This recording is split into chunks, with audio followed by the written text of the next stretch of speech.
आदाब, नमस्कार, सत श्री अकाल। मैं उस्मान सैफी। ये उत्तर प्रदेश के मेरठ का एक थाना लगता है, इसका नाम मेडिकल है और मेडिकल थाना क्षेत्र में एक कॉलोनी है जिसका नाम है जागृति विहार, सेक्टर 9। ये 4 अगस्त साल 2016 की बात है। सुबह के लगभग 4 बजे के आसपास का वक्त हो रहा था। एक व्यक्ति जिसका नाम प्रेम सिंह होता है, प्रेम सिंह रोज ही अपने एक दूसरे दोस्त का इंतजार कर रहा है जिसका नाम दयाराम सिंह होता है। दोनों की ही उम्र 60 साल से ज्यादा हो चुकी है और ये रोज सुबह 4 बजे उठ जाते हैं। इनका काम है बाहर निकलना, घूमना, मॉर्निंग वॉक करना। मॉर्निंग वॉक करने के बाद फिर से आते हैं और अपने घर के कुछ जो भी साफ सफाई है या फिर कोई पेड़ पौधों की देखभाल करना है, इस तरह का अपना काम करते हैं। इसी बीच में ये गढ़ रोड पर Lala Lajpat Rai memorial medical college है और उसी के पास में ही एक सोमदत्त विहार निर्माणाधीन एक वहीं पास में नाला होता है। और सुबह के 4 बज रहे थे। जैसे ये दोनों आराम से अपने मॉर्निंग वॉक कर रहे हैं, आराम से जा रहे हैं, इसी बीच में एक लड़का आता है और लड़का आने के बाद नमस्ते करता है। नमस्ते करते हुए कहता है कि इंस्पेक्टर साहब नमस्कार, आप ठीक हो कि नहीं हो। इंस्पेक्टर साहब तो रुक जाते हैं, लेकिन जो दूसरा व्यक्ति होता है जिसका नाम प्रेम सिंह होता है, प्रेम सिंह आगे निकल जाता है। और इसी बीच में इंस्पेक्टर साहब पूछते हैं कि हाँ मैंने आपको पहचाना नहीं। बोले हाँ, मैं वही तो बात जानना चाह रहा था कि इंस्पेक्टर साहब आपने मुझे पहचाना कि नहीं पहचाना। ये दोनों बहुत ही कम फासले से खड़े हुए हैं, आमने सामने खड़े हुए हैं और इसी बीच में बातचीत का सिलसिला शुरू हुआ था कि इंस्पेक्टर साहब अब तो मुझे क्यों पहचानोगे। इतना कहना था, उसने एकदम से हथियार निकाला। हथियार निकालने के बाद गोली इस हिसाब से चलाता है कि वो दिल के एकदम से बहुत नजदीक से लगी थी, करीब लगी थी। इस बीच में जो उनके दूसरे साथी होते हैं वो करीब करीब 15 से 20 कदम आगे बढ़ चुके थे और लेकिन जैसे ही गोली चलती है इसके बाद फिर एक और गोली चल जाती है। 2 गोली चलने के बाद फिर वो व्यक्ति वापस लौट कर आता है। तब तक ये गोली मारने वाला आराम से इत्मीनान से मौका पाते ही भाग जाता है। कुछ फासले से एक कार खड़ी हुई थी, कार में बैठता है और कार एकदम से गायब हो जाती है। जो प्रेम सिंह था वो भाग कर आता है और दयाराम सिंह को गोली लग चुकी थी। दयाराम सिंह से पूछता है कि क्या हुआ, किसने गोली मारी, क्यों मारी, क्या बात है। बहुत सारे सवाल थे, वो बार बार ये पूछने की कोशिश कर रहे थे। दयाराम सिंह कहते हैं कि मैं इसे पहचाना ही नहीं, कौन था, किसने गोली चलाई थी, किसने गोली मारी है। अभी वो बातचीत करने की स्थिति में थे। वो कहते हैं कि मुझे एकदम से उल्टा कर दो, यदि खून मेरे अंदर जम गया तो मैं मर जाऊंगा और ये मैं उल्टा हो जाऊंगा तो ये सारा जो ब्लड है वो बाहर निकल जाएगा। इसी तरह की बात थी। वो उसे समझाने की कोशिश कर रहे थे प्रेम सिंह को। प्रेम सिंह अब यहां से जोर जोर से चीखने लगते हैं, चिल्लाने लगते हैं और जैसे जैसे चीख रहे थे, चिल्ला रहे थे तो आसपास जितने भी ये चीखों की आवाज सुन रहे थे लोग, वो भी मौके पर पहुंच जाते हैं और मौके पर आने के बाद तुरंत ही ये सूचना मेडिकल थाना पुलिस को दे दी जाती है। और जैसे ही मेडिकल थाना पुलिस को ये सूचना दी जाती है तो यहां से जो मेडिकल थाने की पुलिस होती है वो मौके पर आ जाती है और मौके पर आने के बाद इस मामले की अब जांच पड़ताल करना शुरू कर देती है। यानी कि एसएचओ रविंद्र वशिष्ठ और एसएसआई विनोद कुमार ये पुलिस बल के साथ मौके पर पहुंच जाते हैं और मौके पर आने के बाद यहां पर जांच पड़ताल करना शुरू कर देते हैं। इस व्यक्ति को जो घायल हो चुका है तुरंत ही इसको उपचार के लिए मेडिकल में भर्ती कराया जाता है और डॉक्टर उससे देखते ही कह देते हैं मर चुका है। गोली इस हिसाब से मारी गई थी कि वो किसी भी कीमत पर ना बचे। अखबारों में भी यही हेडलाइन छप जाते हैं कि वो ट्रेंड था या अनट्रेंड था। इनकी ट्रेंड था तो उसने जानबूझकर सही जगह गोली मारी थी, अनट्रेंड था तो उससे हो सकता है कि गलती से या हो सकता है कि तुक्का उसका बिल्कुल सही जगह गोली मारने का लग गया हो। अब पुलिस ने जब जांच पड़ताल शुरू किया है तो जो व्यक्ति यहां मौके पर चश्मदीद होता है वो बैंक से रिटायर्ड मैनेजर होता है जिसका नाम प्रेम सिंह होता है। लेकिन जिसको गोली लगी थी वो उत्तर प्रदेश पुलिस में इंस्पेक्टर के पद से रिटायर्ड इंस्पेक्टर के पद से रिटायर होते हैं। नाम उनका दयाराम सिंह होता है और दयाराम सिंह जागृति विहार मेडिकल थाना क्षेत्र की कॉलोनी होती है, सेक्टर 9 में वो रह रहे हैं। उनकी पत्नी जिसका नाम महेंद्री होता है, उनका एक बेटा जिसका नाम डॉक्टर उमेश कुमार होता है, एक और बेटा होता है जिसका नाम सुभाष कुमार होता है। परिवार वालों को जैसी सूचना दी जाती है परिवार वाले मौके पर पहुंच जाते हैं। मौके पर पहुंचने के बाद उनका रो रो कर बुरा हाल हो जाता है। अब इसके बाद फिर जांच पड़ताल होना शुरू हो जाती है। ये 4 अगस्त 2016 की घटना थी। पुलिस पर लगातार दबाव बन रहा था। पूरे शहर में जब ये खबर आग की तरह फैल जाती है लोग सोचने पर मजबूर हो जाते हैं कि रिटायर्ड इंस्पेक्टर को गोली मारी है और पुलिस अपने ही विभाग के मामले की जांच पड़ताल नहीं कर पा रही है। अब चाहे एसएसपी हो, आईजी हो, डीआईजी हो या उत्तर प्रदेश पुलिस के डीजीपी साहब हो या मुख्यमंत्री हो, जहां जहां तक ये खबर फैल रही थी हर कोई इस घटनाक्रम के बारे में जानना चाहता था कि मामला क्या है। बहुत बहुत पुराने रिकॉर्ड खंगाले जाते हैं, दोस्तों की लिस्ट बना जाती है, दुश्मनों की लिस्ट बनाई जाती है, रिश्तेदारों की लिस्ट बनाई जाती है। हर पहलू पर जांच पड़ताल शुरू हो जाती है लेकिन पुलिस जहां भी हाथ डालती थी वहीं से पुलिस के हाथ खाली आ जाते हैं। इसी बीच में किसी ने खबर दी पुलिस को कि रिटायर्ड इंस्पेक्टर साहब के 2 बेटे हैं। एक बेटा तो ठीक ठाक है लेकिन दूसरा जो बेटा है उसने अपनी मन मर्जी से अपने मुताबिक एक लड़की से शादी कर ली है और वो शादी जो की है वो इनके समुदाय की नहीं है बल्कि दूसरे समुदाय की लड़की है। और इसी बात को लेकर पिताजी जो थे इनके नाराज रहते थे। एक बार तो उन्होंने ऐसा बताया जाता है कि ये अपने बेटे को चेतावनी दे दी थी कि तुम मेरे कहने में नहीं हो, तो मेरी बात नहीं मानते हो, इसलिए मैं तुम्हें अपनी संपत्ति से पूरी तरह से बेदखल कर दूंगा, तुम्हारा मेरा कोई लेना देना बिल्कुल है नहीं। यही बात थी जो बाप और बेटे के बीच में मनमुटाव की स्थिति पैदा कर जाती है। अब इसी बीच में पुलिस के लिए यह भी एक सस्पेक्ट था उनका बेटा। उस बेटे से लगातार पूछ रहे थे, बातचीत कर रहे थे, लेकिन बेटे से भी कुछ हासिल नहीं होता है। पत्नी से भी पूछा जाता है, बड़े वाले बेटे से भी पूछा जाता है। जो भी पुलिस प्रयास कर सकती थी, हर प्रयास कर रही थी, लेकिन पुलिस के हाथ में कुछ भी हाथ नहीं लग पा रहा था। पुलिस भी सोचने पर मजबूर हो जाती है, करें तो क्या करें। सब इंस्पेक्टर विनोद कुमार उस मेडिकल थाने के एसएसआई के पद पर तैनात होते हैं और इसी बीच में उनके पास एक फोन आ जाता है। फोन आता है लगभग 75 या 80 किलोमीटर दूर एक जिला है जिसका नाम बिजनौर है। बिजनौर जिले से फोन आ जाता है। दरअसल ये कभी जिला बिजनौर में सीओ के ऑफिस में एज ए पेशगार के तौर पर तैनाती होती है विनोद कुमार की। अब इनका प्रमोशन भी हो चुका था, सब इंस्पेक्टर के पद पर थे और यहां पर ये एसएसआई के पद पर थे। इनके पास एक फोन पहुंचता है कि मैं आपसे सब इंस्पेक्टर साहब एक बात जानना चाहता हूं कि आपके यहां पर जो एक रिटायर्ड इंस्पेक्टर का मर्डर हुआ है, क्या आपको उसमें कुछ सफलता मिली है कि नहीं मिली है। अब विनोद कुमार सिंह कहते हैं कि मुझे तो अभी तक कोई सफलता मिली नहीं है, लेकिन तुम इस बारे में क्या बात करना चाहते हो, क्या बात है। वो कहते हैं कि मेरे पास एक क्लू है, एक थोड़ा सा निशान है, कुछ ऐसी बात है कि आपको देखना चाहिए। यदि आप यहां आएंगे तो हो सकता है कि आपके कुछ रास्ते खुल जाएं। 80 किलोमीटर का सफर तय करने के बाद sub inspector Vinod Kumar constable Bunty और कांस्टेबल नरेंद्र यादव के साथ पहुंच जाते हैं उस कातिल की खोज में। अपने इस मेरठ जिले से दूसरे जिले यानी कि बिजनौर वहां जाते हैं और वहां जाने के बाद जब उन्होंने जांच पड़ताल करना शुरू किया है तो एक कहानी निकल के सामने आती है जो वाकई अपने आप में बड़ी रोमांचक थी, रोचक कहानी थी। कहानी शुरू होती है एक सरकारी नर्स से। सरकारी नर्स है, उनके पति हैं जो कि वो भी सरकारी विभाग में उनकी तैनाती होती है। उनके 2 बेटे हैं और एक बेटी है। जो बड़ा बेटा है वो भी पढ़ाई कर रहा है, छोटा बेटा है वो भी पढ़ाई कर रहा है और जो बेटी है सबसे बड़ी वाली बेटी है। तो इनकी जिंदगी बिल्कुल ठीक ठाक चल रही है। सरकारी क्वार्टर में रहते हैं, दूसरी मंजिल पर इनका सरकारी क्वार्टर में मकान होता है। और जो बेटा है छोटा वाला वो 1992 से ही बास्केटबॉल का बहुत ही शानदार खिलाड़ी होता है। हाइट उसकी पहले से ही बहुत ठीक ठाक थी, लगभग 6.25 फुट के आसपास होता है। अच्छा लंबा तरंगा होता है, पढ़ने में भी ठीक ठाक, ज्यादा बहुत अच्छा नहीं है लेकिन खेल में वो बहुत ज्यादा ठीक ठाक होता है। साल 1997 की बात है, अचानक ही जो नर्स होती हैं, नर्स बीमार हो जाती हैं, बीमार कुछ ज्यादा हो जाती हैं और उनकी मौत हो जाती है। अब ये जो लड़का है ये अपनी मां को लेकर भी थोड़ा परेशान भी रहता था, लेकिन इसके ठीक सामने एक घर है, वो घर है एक महिला डॉक्टर का। महिला डॉक्टर की एक इकलौती बेटी है और जो उसका पति है वो बरेली शहर में रहते हैं, वहां अपनी सरकारी नौकरी करते हैं। लेकिन यहां पर जो महिला डॉक्टर है वो अपनी बेटी के साथ रहती हैं और बेटी कहीं बाहर पढ़ने के लिए जाते हैं यहीं अपने शहर के अंदर ही। जो ये लड़का है जो बास्केटबॉल का बेहतरीन खिलाड़ी है वो 12th तक दोनों अलग अलग रहते हैं, अलग अलग स्कूल में जाते हैं, लेकिन हर रोज शाम को, हर रोज सुबह को एक दूसरे की आंखें एक दूसरे से मिलती थी, बातचीत होती थी और ये ना जाने कब दोस्ती प्यार में बदल जाती है, किसी को पता ही नहीं चलता है। लेकिन एक बार ये पोल खुल जाती है और ये पोल तब खुलती है जब महिला डॉक्टर अपने ही घर में अचानक से एंट्री कर जाती है। अपने ही घर में उस लड़के को देखती है, बास्केटबॉल के खिलाड़ी को, और अपनी बेटी को देखती है, जबकि उनकी बेटी उस वक्त छोटी थी। लेकिन इस बात की किसी बाहर वालों को ना पता चल जाए, ये बात की पोल ना खुल जाए, इसलिए वो इस बात को कहीं छुपाना चाहते थे, दबाना चाहते थे। अपनी बेटी को जितना समझा सकते थे उन्होंने समझाया और कहा कि बेटा अब कभी इससे मिलने की कोशिश मत करना, तुम्हें अपनी पढ़ाई पर पूरा ध्यान देना चाहिए।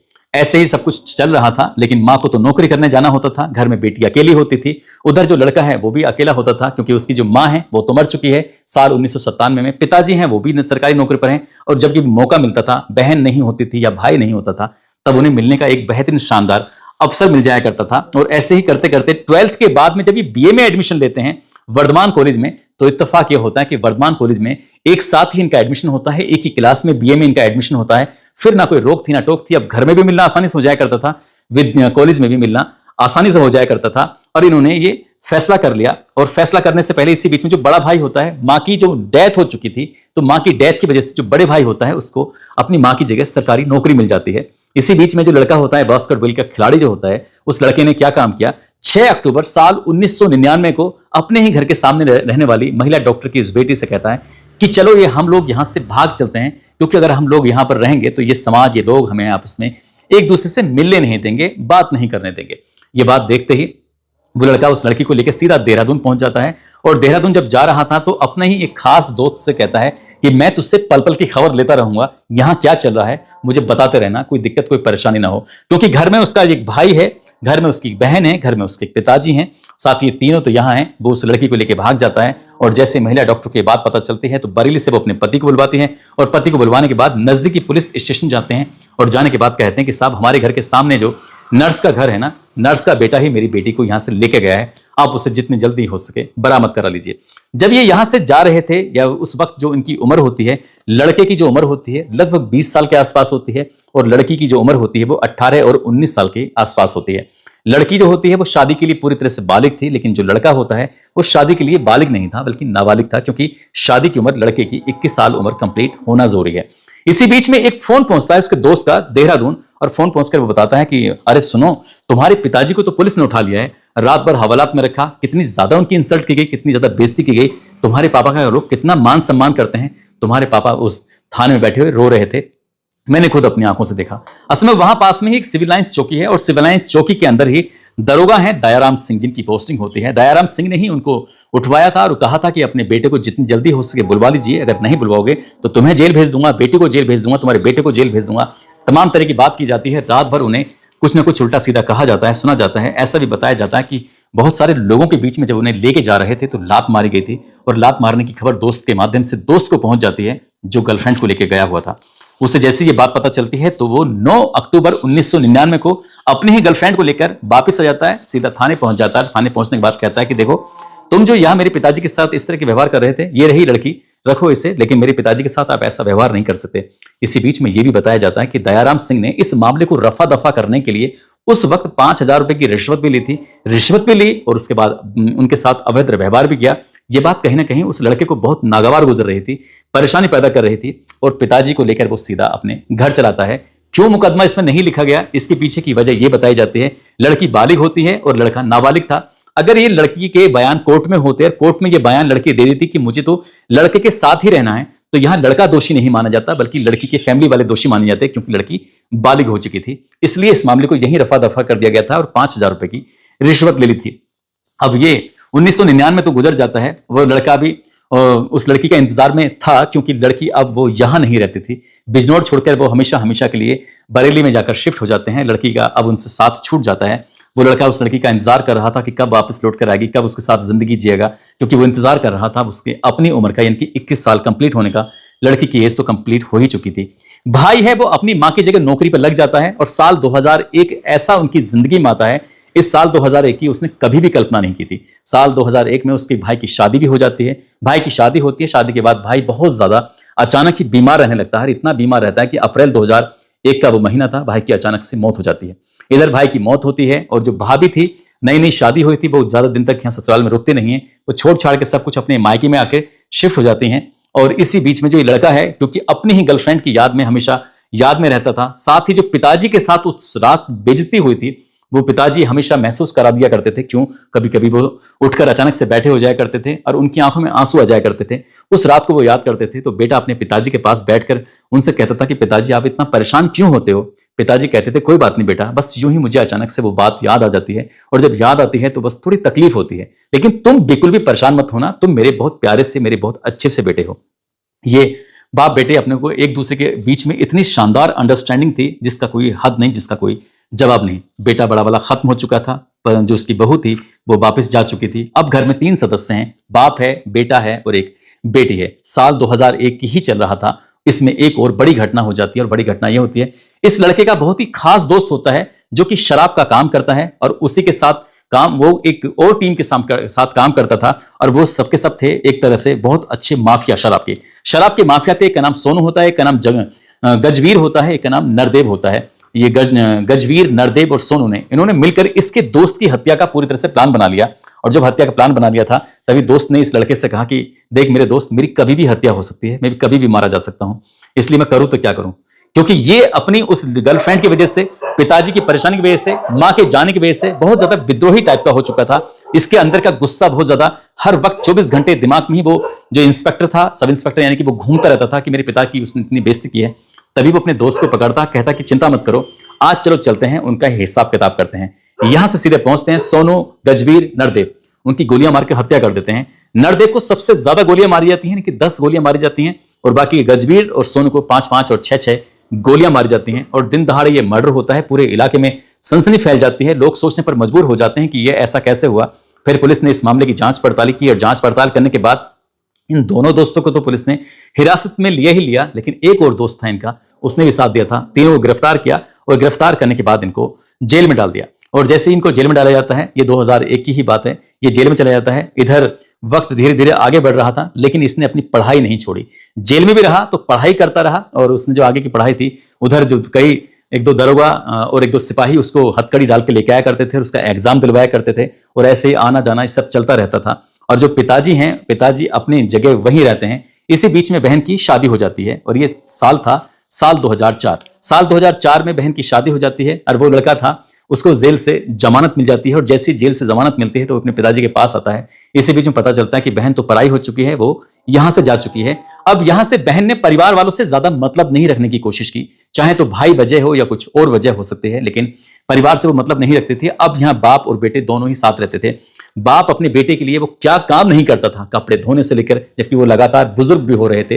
वो घर की साफ सफाई भी करते हैं, वो घर में खाना भी बनाते हैं, लेकिन वो अपने बेटे से इतना बेइंतहा प्यार करते थे कि अपने बेटे को कुछ भी काम नहीं करने देते थे। यानी कि अगर एक कुर्सी भी उठानी है तो कहते थे बेटा तुम कुर्सी मत उठाओ, तुम्हारी माँ भी नहीं है, तुम्हारी बहन भी नहीं है, तुम्हारा भाई भी नहीं है, अब मैं ही सब कुछ हूं। मैं तुम्हारी माँ भी हूं, तुम्हारी बहन भी, तुम्हारा भाई भी, सब कुछ मैं ही हूं। तुम्हें परेशान होने की जरूरत नहीं है, किसी भी चीज की जरूरत है, कुछ भी चाहिए मैं तुम्हें उपलब्ध कराऊंगा, लेकिन तुम बिल्कुल भी कभी परेशान मत होना। अब इसी तरह की बात थी। आगे वक्त बढ़ता चला जाता है और साल 2007 का वो महीना, साल 2007 आ जाता है। साल 2007 में भी एक ऐसी घटना घटती है कि इस लड़के ने अपने दोस्तों के साथ मिलने के बाद 3 अलग अलग बम छोड़े थे। बम बनाए हुए थे, बम छोड़े तो बम में धुआं निकलता है, बम में बहुत कुछ। इसी बीच में बम जब चल रहे थे, दूसरी तरफ से गोलियां चल रही थी। गोली चलने के बाद लगभग 10-15 राउंड फायरिंग होती है। 10-15 राउंड फायरिंग होने की वजह से ही एक व्यक्ति वहां घायल हो जाता है, और इसमें भी इन लोगों का नाम आता है। पुलिस इसमें एफआईआर दर्ज करती है। एफआईआर दर्ज जरूर होती है, लेकिन इस मामले में फाइनल रिपोर्ट लग जाती है। मामला अदालत तक नहीं पहुंच पाता, क्योंकि इसमें कोई गवाही देने वाला था नहीं। और जो पहला जो मामला हुआ था साल 2001 में, उसमें भी कोई गवाही देने वाला था ही नहीं। इसलिए मामला, जो भी गवाह थे वो हॉस्टाइल कर जाते हैं, और वो अदालत में मामला टिक नहीं पाता है, ना वो टिक पाता है, और ये मामला तो थाने पर ही जाकर रफा दफासा हो जाता है। बाप और बेटे का एक दूसरे के प्यार, लगातार प्यार बढ़ता चला जाता है।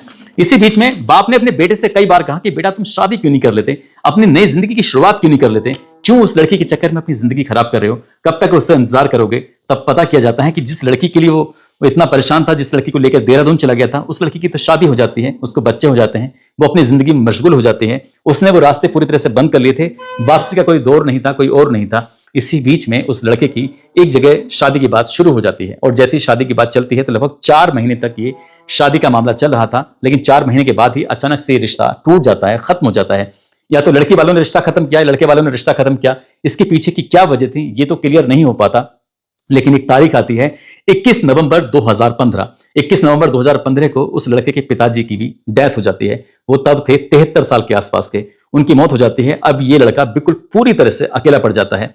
इसकी माँ 1997 में मर चुकी थी, और उसका भैया साल 2001 में मर चुका था। बहन शादी करके ऐसी जाती है कि वो कभी परिवार वालों से फिर वास्ता नहीं रखती, और जो पिताजी हैं वो साल 2015 में खत्म हो जाते हैं। और ये लड़का पूरी तरह से जब अकेला पड़ जाता है, तब उसके दिमाग में ख्याल आता था, क्योंकि अब उस इंस्पेक्टर से हर हाल में, हर कीमत पर बदला लेना है, अब चाहे कुछ भी हो जाए। क्योंकि पिताजी बहुत ज्यादा परेशान रहते थे, बार बार याद करते थे, और जब ये अपने पिताजी को देखता था तो इसके मन में ख्याल आते थे, क्योंकि 2 घटनाएं तो कर चुका था, साल 2001 में, साल 2007 में। इसलिए इसके पिताजी को पूरी तरह से एहसास हो चुका था कि ये अपने इस बाप की बेइज्जती का बदला हर हाल में लेगा। वो बार बार अपने बेटे से बस एक ही बात कहते थे, बेटा सब कुछ करना, लेकिन वो बदला मत लेना, कुछ मत करना। अब उसको कोई रोकने वाला नहीं था, अब उसको कोई टोकने वाला नहीं था। इसके बाद वो निकल जाता है तलाश करने के लिए कि आखिरकार वो इंस्पेक्टर है कहां, क्योंकि उस वक्त वो सब इंस्पेक्टर था जब ये घटना घटी थी, साल 1999 में। लेकिन अब धीरे धीरे करके वक्त आगे बढ़ा, और ये 16 साल बीत जाते हैं। 16 साल बीतने के बाद उसने फिर अपना ध्यान लगाना शुरू किया, उस इंस्पेक्टर को तलाश करना शुरू किया, और ढूंढते ढूंढते लगभग उसे 4 महीने का समय लग जाता है। 4 महीने में वो बिजनौर में, संभल में, चंदौसी में, और जितने भी जिले थे, कासगंज में, जगह जगह जाता है, पता करता है। और ये पता चलता है कि कासगंज में साल 2016 में दयाराम इंस्पेक्टर के पद से रिटायर हो गए। रिटायर होने के बाद उत्तर प्रदेश के जिला मेरठ के थाना मेडिकल में जागृति विहार कॉलोनी है, उसमें सेक्टर 9 है, वहां पर ये फिलहाल परिवार के साथ रह रहे हैं। 2 बेटे हैं और पत्नी है। अब ये बात तो पता चल जाती है, लेकिन बिजनौर से यहां आना, भी ढूंढना, हजारों की संख्या में कौन सा घर होगा, कौन सा घर नहीं होगा, वो मेहनत करता रहा। और 2.5 महीने तक वो गली गली घूमता रहा, कभी कमरे के बहाने से, तो कभी काम के बहाने से, कभी कैसी मिलने के बहाने से। हर दरवाजे को खटखटाता था, और एक दिन दरवाजा खटखटाते खटखटाते उसके सामने एक चेहरा दिखाई दिया, और वो चेहरा कोई और नहीं था, दयाराम उनके बिल्कुल ठीक सामने खड़े हुए थे। जैसे दयाराम सामने खड़े हुए हैं, वो समझ जाता है कि ये व्यक्ति है, अब वो रैकी करने लगता है, 15 दिन लगातार रैकी करता है। रैकी करने के बाद ये पता करने की कोशिश कर रहा था कि आखिरकार ये यहां से कब बाहर निकलते हैं। अक्सर दयाराम इंस्पेक्टर का जो वक्त था वो घर के अंदर ही बीतता था। तभी उसके दिमाग में ख्याल आता है कि रिटायर हो चुके हैं, कुछ काम तो करते नहीं है, हो सकता है कि मॉर्निंग वॉक के लिए निकलते हो। वो हमेशा दिन में रैकी करता था, इस बार उसने रात में रैकी करना शुरू किया। लगभग 4 दिन लगातार उस घर के इर्द गिर्द जाकर इधर उधर बैठ जाया करता था, छिप जाया करता था। और 4 दिन में ही पता चल जाता है कि वो सुबह 4 बजे हर हाल में उठते हैं। हर हाल में उठने के बाद मॉर्निंग वॉक करने जाते हैं। उनके घर के ठीक सामने एक प्रेम सिंह का मकान है, उस प्रेम सिंह के साथ ही घूमने जाते हैं। और ये तारीख तय कर लेता है और तारीख होती है 4 अगस्त साल 2016। वो लड़का बिल्कुल पूरे इंतजाम के साथ आया हुआ था। इस इलाके में जाते हैं, कहाँ जाते हैं, और जैसे वो जा रहे थे, जाते जाते उन्हें आवाज लगाता है। प्रेम सिंह आगे निकल जाते हैं, दयाराम सिंह पीछे रह जाते हैं। दयाराम सिंह के सामने आमने सामने भेंट होती है और जैसे भेंट होती है एक के बाद एक गोली चला दी जाती है और कुछ देर के बाद दयाराम सिंह मारे जाते हैं। जैसे ही जांच करने के लिए सब इंस्पेक्टर विनोद कुमार बिजनौर में गए थे, पूरी कहानी उन्होंने सुनी। पूरी कहानी सुनने के बाद फिर अपने बड़े अधिकारियों को बताया और बड़े अधिकारियों को बताने के बाद फिर इस मामले में पड़ताल की जाती है। पड़ताल करने के बाद सीधे पुलिस उस घर को घेर लेती है चारों तरफ से। जब घर को घेरा जाता है तो वो व्यक्ति अपने ही घर के अंदर मौजूद होता है। इसी बीच में पुलिस कहती है कि तुम्हें चारों तरफ से घेर लिया गया है, अपने आप को कानून के हवाले कर दो। वो व्यक्ति अपनी चारपाई से उठता है, उठने के बाद सीधा पुलिस के पास पहुंचता है और पुलिस उससे पूछती है कि तुम्हें हम लोग क्यों बुलाने के लिए आए हो, जानते हो? वो कहता है कि हाँ साहब, मैं आपको अच्छी तरह जानते हूं कि मुझे आप यहां से क्यों ले जाने के लिए आए हो, लेकिन मुझे बस इतना बता दो आपने मुझे पकड़ा कैसे। विनोद कुमार साफ साफ मना कर देते हैं कि यह बात तो तुम्हें कभी नहीं बताई जाएगी। विनोद कुमार ने विनोद सिरोही जी से यह बात जरूर बताई थी और मैंने जब विनोद सिरोही जी से यह बात जानने की कोशिश की तो विनोद सिरोही ने कहा कि पूरी कहानी सुन सकते हो लेकिन यह बात आपको नहीं मिलेगी। विनोद कुमार ने भी पूरी कहानी बताई, विनोद सिरोही ने भी पूरी कहानी बताई और इस लड़के से भी मेरी बातचीत हुई, उन्होंने भी पूरी कहानी बताई। उन्होंने कहा कि मेरा नाम मत लेना, तो इसलिए उनका नाम मैंने लिया नहीं है। उनकी फैमिली में से मैंने किसी का भी नाम लिया नहीं है। अब वो लड़का जेल चला जाता है। जेल जाता है, जेल जाने के बाद लगभग 8 महीने तक वो सलाखों के पीछे रहता है और ये खबर बहुत ज्यादा वायरल होती है। ये कहानी लोगों तक पहुंच जाती है कि एक लड़के ने अपनी पिताजी की बेइज्जती का बदला लेने के लिए 17 साल तक इंतजार किया और 17 साल इंतजार करने के बाद तब जाकर उसने बदला लिया। मैंने पूछा कि तुमने ये करने के बाद तुम्हें क्या मिला? उसने कहा कि 17 साल तक मैं ठीक से ना सो पाया था, ना 17 साल तक मैं कुछ खा पाया था ठीक से, ना 17 साल मैं आराम से रह पाया था। हर वक्त मेरे दिमाग में कीड़े की तरह वो काटता रहता था, घूमता रहता था। और जिस दिन उस इंस्पेक्टर का मर्डर हुआ था उस दिन जिंदगी का सबसे बड़ा सुकून मिला था। फिर वो जेल जब जाता है तो बहुत आराम से इत्मीनान से सोता है। अब ऐसे करते करते लगभग 8 महीने तक वो जेल में रहता है और जेल से निकलने के बाद एक दिन एक बस में बैठा हुआ था और जब बस में बैठकर वो सफर कर रहा था तो अचानक ही एक लड़की आती है और लड़की आने के बाद उसके बराबर में आकर खड़ी हो जाती है। बस में बहुत ज्यादा भीड़ होती है। उसने मानवता के नाते अपनी उस सीट को छोड़ा और सीट को छोड़ते हुए कहा, मैडम आप मेरी सीट पर बैठ सकती हैं। जैसे उस लड़की ने उसे देखा, देखने के बाद कहा कि कोई बात नहीं है। उसने कहा मैडम आप बैठ जाइए, वैसे भी बहुत दिक्कत हो जाएगी, परेशानी हो जाएगी, भीड़ बहुत ज्यादा हो रही है। जैसे उस लड़की ने ये बात देखा, उस लड़के को देखा, थैंक यू बोला और थैंक यू में कब वो एक दूसरे को आंखों ही आंखों में एक दूसरे को प्यार करने लगे, एक दूसरे से इजहार कर बैठे। बस से बाहर निकलते हैं तो दोनों एक दूसरे की जिंदगी के बारे में जानने लगते हैं। तुम्हारा नाम क्या है, कहाँ के रहने वाले हो? तभी वो दोनों फैसला करते हैं कि क्यों ना हम लोग शादी कर लें। फिर वो दोनों शादी भी कर लेते हैं। शादी करने के बाद उनको एक बहुत प्यारी सी बच्ची भी पैदा हो जाती है। वो बच्ची उसका बहुत पूरी ईमानदारी पूरी शिद्दत से ख्याल रखते हैं। वो व्यक्ति आजकल लोगों को, बच्चों को बहुत अच्छी से ट्रेनिंग दे रहा है, खिलाड़ी बनाने की कोशिश कर रहा है और एक सामान्य जिंदगी जीकर वो लोगों को एक मैसेज देने की कोशिश कर रहा है कि बुरा काम नहीं करना चाहिए, अच्छा काम करना चाहिए। अगर अच्छा काम करेंगे तो लोगों के बीच में आपकी इज्जत भी होगी और बुरे काम करने वालों की कोई इज्जत नहीं होगी। मैंने पूछा कि तुमने ये मर्डर करके क्या सही किया, क्या गलत किया? उसने कहा मैंने कुछ नहीं किया, हालात ही कुछ ऐसे पैदा हो गए थे कि मैं चाहकर भी उसे भुलाने की कोशिश कर रहा था लेकिन भुला नहीं पा रहा था। जब मैं अपने पिताजी को आटा गूंदते हुए देखता था, जब मैं अपने पिताजी को झाड़ू लगाते हुए देखता था, जब मैं अपने पिताजी को अपने कपड़े, मेरे कपड़े धोते हुए देखता था, उस बुजुर्ग आदमी को, तो मुझे बहुत तरस आता था। ऐसा लगता था कि काश साल 1999 में अगर उसने मेरे पिताजी को ना उठाया होता, दयाराम सिंह ने, तो मैं उस लड़की को लेकर कभी वापस नहीं आता और वापस आता तो हमारे घर की दुल्हन बन के आती और वही मेरे पापा के लिए सारा काम करती। लेकिन ये सब सारे के सारे सपनों को चकनाचूर करने में उस इंस्पेक्टर की भूमिका थी। उसका मरना तो तय था।